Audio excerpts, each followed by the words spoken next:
The following program contains graphic images that may be disturbing. Parents are advised that these images may not be suitable for young children. Let's look at one last image. It, like the others, pretty disturbing. So this is a man who went to the ER, had a fever, a cough, as well as a rash on his skin. A few days later is when he developed these black-like blisters on his lips. This was a case that was reported in the New England Journal of Medicine. This is a 26-year-old, and when he arrived at the hospital, apparently doctors discovered he had a lung infection.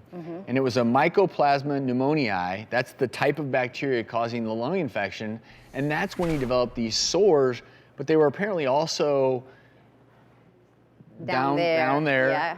And obviously when you see something like this, he tested for herpes negative and everything else, and so the doctors, and I hadn't seen a case like this, actually said this was a case of the mycoplasma inducing the rash and what's known as mucositis. Yeah, he had a hypersensitive reaction to the bacteria, and this happened. So he had some.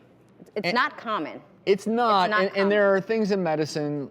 There's something known as Stevens-Johnson syndrome, but this is one where hopefully, if you're watching, you see anything even remotely close to this, get to the ER yesterday. Because this is a sign of a systemic infection, and this is a situation where you could die very quickly. And so the good news here for this gentleman is ultimately he had to have a feeding tube, went on antibiotics, but had a good outcome. Yeah, he's better now. And usually, the interesting thing is usually Mycoplasma pneumoniae is associated with what we call walking pneumonia. You all have heard that term, right? And it's usually a more mild type of pneumonia where, that's why they call it walking pneumonia. You might be walking around and low-grade fevers, a little bit of a cough, feels worse than an upper respiratory infection like a cold. This, however, that's next level. Yeah, absolutely. Everything went well, and he had a great outcome, but if that's your boyfriend or spouse, how long do you wait till you kiss again?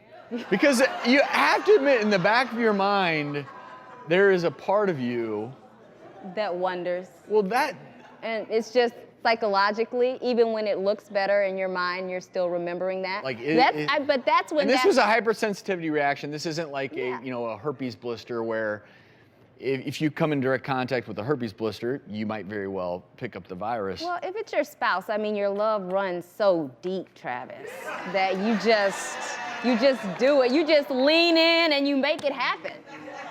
You do. No? Nobody? No, real love is gone. And hey, the reason we show you all these pictures is mainly because strange things happen to the human body. Anytime you listen to your body and it's giving you the wrong signals, please just go get it checked out before it's too late.